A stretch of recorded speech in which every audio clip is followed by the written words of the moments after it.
that it would take me 2 days to get my Chinese visa.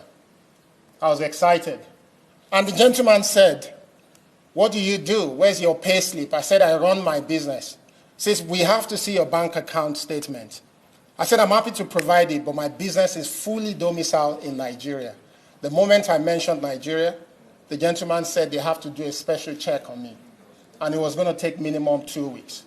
In anger, I tweeted what you read, which was paraphrased wrongly. One, I've also been given a taste of what young people have been doing to all of you as well, which is the tweet you read is just the first part of that tweet. The second part specifically mentioned that for us to lift this country up, we must find a way to correct our image, to project positive image. Because I don't want my 2 young girls to grow up because they're going to be proud Nigerians, I don't want them to grow up to experience the same thing. This is something that can be proven. What they've given to you, sir, is just a screenshot of the first one, which is convenient. I'm very passionate about Nigeria, very. As I'm standing in front of you, I've just closed a business that I've been working on for 2 years, which is going to support 36 Nigerian entrepreneurs with 65 million naira to build technology that's specifically focused on education. I do not do this because of my pocket. I'm standing here with you today because people know me for the work I've done, not because of my father or mother, because they're both late. I do not have political connections. I am extremely passionate about Nigeria. What it takes for Mark Zuckerberg to say I'm going to Africa for the first time, and before meeting anybody, it was me he came to, was a lot of due diligence on my passion and interest. What it took for the founder of Twitter to come and meet me as a leader when I wasn't recommended was for my passion and interest. And just a couple of weeks ago, when Mr. President was inaugurated, Bill Gates was in Nigeria to speak to the young people about the hope and opportunities that exist in this country. I was the one who hosted him. It was nationally televised. And it gave a lot of hope to our young people. I am not what is being represented online. I might have said things out of passion and support for young people. On this matter, lastly, because I support Mr. President sitting at chair. You will live long, Mr. President. God bless you. Mr. President sitting at chair, a few days ago, I commended the President of Nigeria for nominating many women into his cabinet. He kept his promise. Most of these women, if you look at their average age, 39 years, average. If you put all of them together, divide their age, give it 37 to 39 years. A young man is also standing before us today. In line with Mr. President's promise to young Nigerians that he will be part of my government, and he brought a young man. Look at his dressing, Mr. President, green and white. That is Nigerian. He came with Nigerian flag because of his passion for this country. Mr. President will not lie to you. Let me speak in pidgin English. Sometimes this country, they choke. They choke us. Mr. President, a few days ago, I was coming back from Kenya on the assignment that this parliament sent me. When I landed at Addis Ababa International Airport, I saw Nigerians being hoarded by a corner. Denied flight. I came out of the line, and I asked the immigration people there, why are you keeping these people without them boarding a plane? They told me I should go back to my line. I removed my diplomatic passport. I said, I'm a diplomat. I want to know why they are not boarding the flight. The moment they saw my international passport, red passport, they directed me to a seat, and I sat down there. What I'm saying, I'm on live television. Some Nigerians were in that flight, and they saw me when I left my queue. And I found out what they did. And I told them, give me back these Nigerians, let me take them to my country and hand them to immigration in my country. Most of them, Mr. President, they were treated in such a manner because they are using green passport. Sometimes, when young people tweet what they tweet and they express their frustration on social media, I want you to know that we are doing this out of the love that we have for this country. Not that we hate this country. We have nowhere to go. This is our country. This is an orphan. without a father, without a mother, without a godfather, recognized by the president for his work and presented to serve. Most of these young people who are leaving the country, Mr. President telling them, come back. Don't be insulted us from America. Don't be insulted us from England. Come back, Nigeria, let's build this country together. And that's Mr. President nominated him to come back home and offer this country. We commend Mr. President for the love that he has for youth, for women, and his vision for a new Nigeria. Colleagues, please, I beg you as a young person, when you see us sometimes to express passion, support us as your sons, as your daughters. Don't use our age against us. Use our age to see that we help this country. I beg colleagues, this boy is very intelligent. Take a bow and go, please. Honestly, Senator Abu, you know, you will agree with me that this Senate has been very kind to you. In spite of all the noise you make in the Senate, we tolerate you because we recognize the youthfulness in you. I'm very proud of your speech today.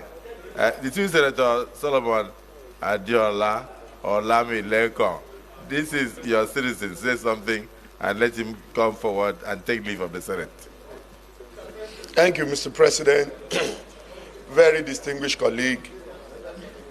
Let me start by thanking Mr. President for identifying yet another talented Nigerian. Mr. President, let me commend the nominee for one thing. For the fact that he admitted that yes, that tweet emanated from him, and the intention surrounding that tweet was not in any way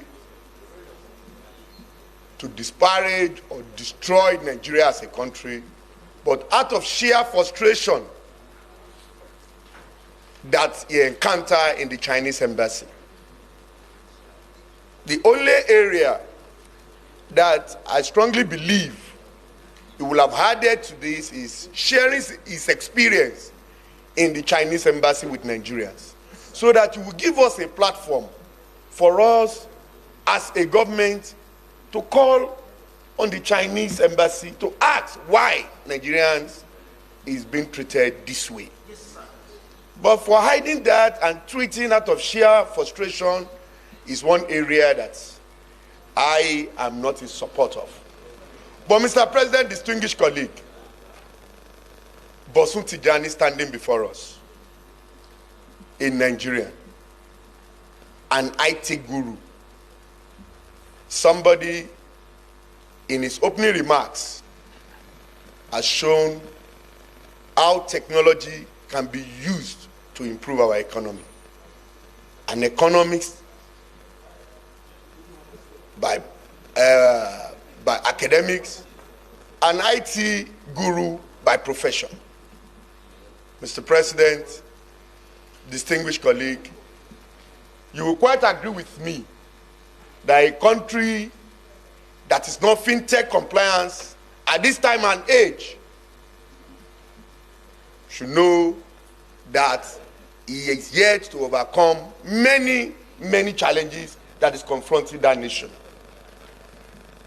Asiwaju Bola Ahmed Tinubu, the President of the Federal Republic of Nigeria, someone that Nigeria never believed can throw up somebody like Bosun Tijani, a 46-year-old Nigerian, 41-year-old Nigerian going 42, to be a minister of the Federal Republic, is doing it again.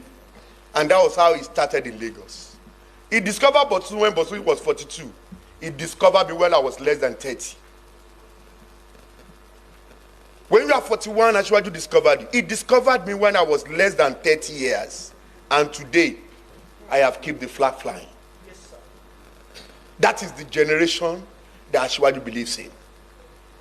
And these are the future of Nigeria. I want to plead with my colleague that irrespective of the shortcomings of Bosun Tijani, let's take it as useful exuberance. and is here before us to tell us that he has the solution. He has what it takes to contribute to the development of this country. And he has decided to leave his businesses and leave his connection in the IT world to come and add value to the government of President Bola Ahmed Tinubu. I want to plead with my colleague that don't let us throw away the baby and the water. The man has appealed before us, and he has accepted to the fact, and even go ahead, I don't know, he has apologized. Okay, maybe in his submission, he has not even committed anything according to his submission. But out of his sheer frustration, he has explained. My dear colleague, I plead with you that to please, okay, I apologize on his behalf and say that we should allow Mr. Bosun Tijani, a born Ogun State indigene, to take a bow and go. Thank you, Mr. President. Wait. Please, the minority leader. Thank you, Mr. President. Order!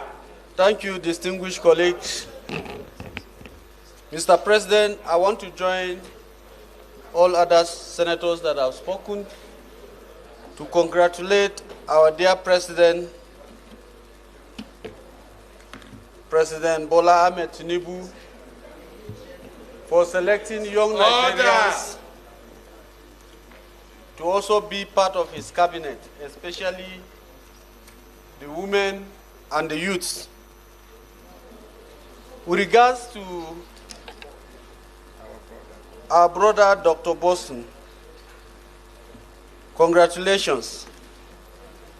But Mr. President, I wish to advise this young man that there are times, no matter the level of our frustration, we must be cautious with what we write on the social media. I'm saying this because I have another tweet from him, which was written by him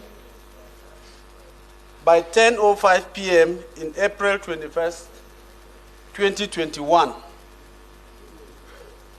With the kind permission of Mr. President, I would like to read this tweet. He said, "Who conducted a security check on him when he was appointed? What sort of checks are done by at the Nigerian Senate when they confirm appointees and the media? Question for another day. Until we ask the right questions, these morons will continue to take us for granted." Mr. President, sir. Mr. President, I want to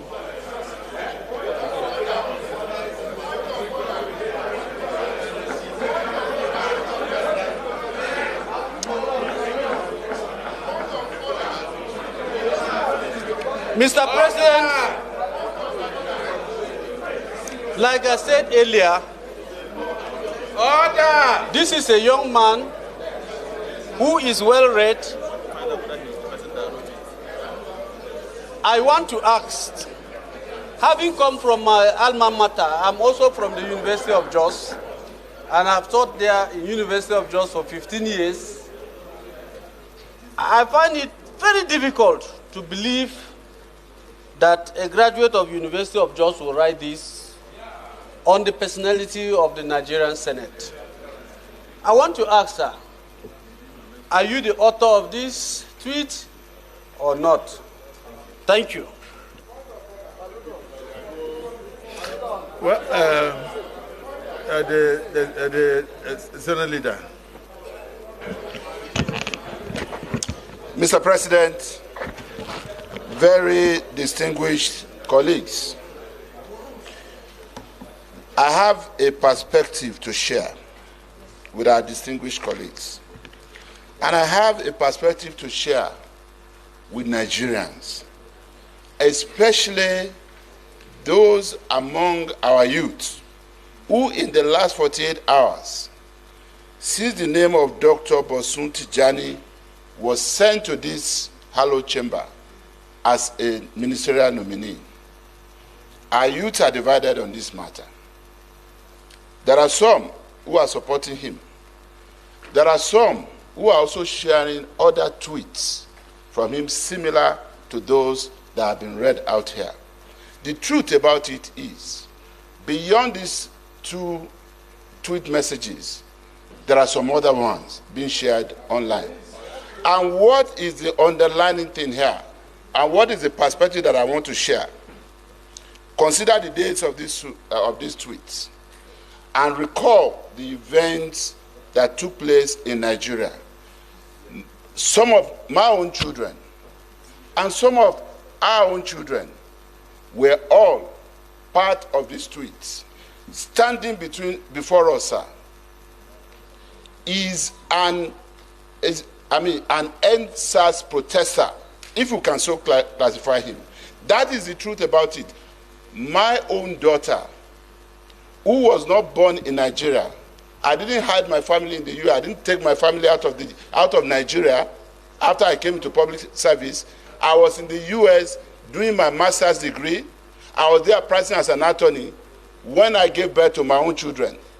So they were not born here. But when my daughter was done schooling, she told me she wanted to come to Nigeria for her national service, and I was very glad. My daughter joined the NSAS protests. Around the same time, all these tweets were going on. Very many of our own children asked us questions. Mr. President, I need your protection. All I'm trying to do is share a perspective. The same president, these are the issues for me. Number one, an NSAS protester who believed he was a spokesperson for his own generation, today has come to see the need to join hands with us to build this nation and bring all those ideas around which they organize protest on board to further build Nigeria and rebrand Nigeria. That's number one. More importantly, number two, the same President Bola Ahmed Tinubu, a citizen as he then was, not in any official position, who was accused or alleged as having taken soldiers to Toll Gate Plaza in Lagos to shoot NSAS protesters, is the one who today, by the grace of God, as President and Commander-in-Chief of Nigeria, has sent Dr. Bosun Tijani as a nominee to this chamber, because he also believes that they have something to offer. So let's look at it from all these perspectives and know that this man standing before us did what any of our children could have done. At that point, based on their own understanding of what's going on, he portrayed a scenario of how most of the people he was struggling to help were being arrested by the police because they had laptops in their bags, not because they were criminals. Let us remember what happened in this country. We need to move on with this generation. We need to put this behind us. So, of course, if he said anything that he shouldn't have said, he's here to apologize. That's not the problem. But let's take it beyond that and be less emotional about this issue. But we must protect the integrity of this institution. I agree, with our colleagues who are saying this. And our own youth must also learn from this, that even in the face of anger or protest, you must mind the language that you use. Thank you so much, Mr. President. Well, let me, just before I listen to any other thing, let me point out the distinguished leader of the Senate, that even if it was that your child that came before us here, that child will still face the same question. The questions being asked are not, nobody, I don't think any of them has ever met him. I don't think any person here has any objection to his nomination. And I don't think anybody here is against him. we are rather appreciative of Mr. President's choice. However, sometimes the past has a way of following us. And I think we can make progress. I will give you an example. The National Digital Economy Policy and Strategy 2020 to 2023 that involves ICT parks, entrepreneurship, innovators, youth empowerment, which will break it down to solid infrastructure, soft infrastructure, service infrastructure, all these policies. He was part of those who developed these policies that he believes can empower young people. When Mr. President was coming on board at Eagle Square, I said that I learned a lot from him when he was governor. I turned boys into men as a governor in my state, and that he will come, if he won the election to be president in Nigeria, that he will turn a lot of Nigerian boys into men. I think this is one of such. Now, if we sit here for the next 5 minutes, somebody will bring out another very derogatory tweet from him, whether it was done in the heat of anger, or whether it was in collaboration with your child, I wouldn't know.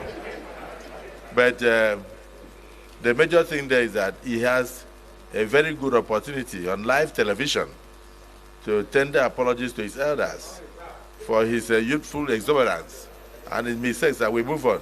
Dr. Tijani, Dr. Bosun Tijani, this last tweet and many others that will come, like the one you called your elders.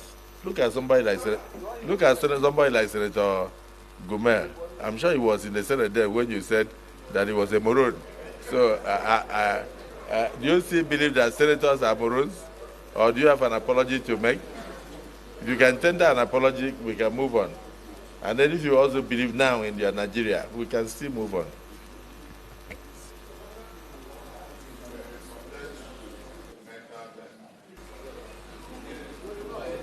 Your Excellency, Senate President, and also distinguished senators. Distinguished senators, I was raised properly as a Yoruba boy, both in Agege and Abeokuta, so I do understand that we're not meant to disrespect our elders, and that's not the training that we're given. My father probably won't be proud of me for all these allegations, but one thing he'll be proud of as well is that the passion that led me to those mistakes has also given me the opportunity to contribute to the development of this country. So I want to profusely apologize to everyone in this hall, including anyone anywhere in Nigeria that may have been offended about everything I said. I ask that you please, in the process of accepting my apology, that you look at the undertone of everything I've said. I didn't say it to spite. I said it out of frustration and love. So please accept my sincere apologies, please.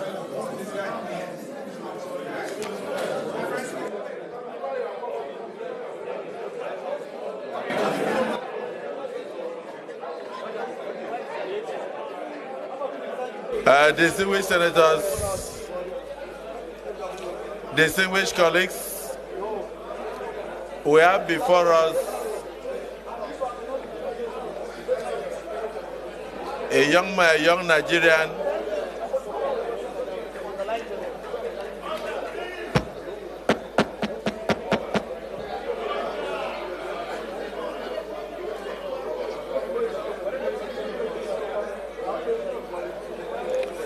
Senator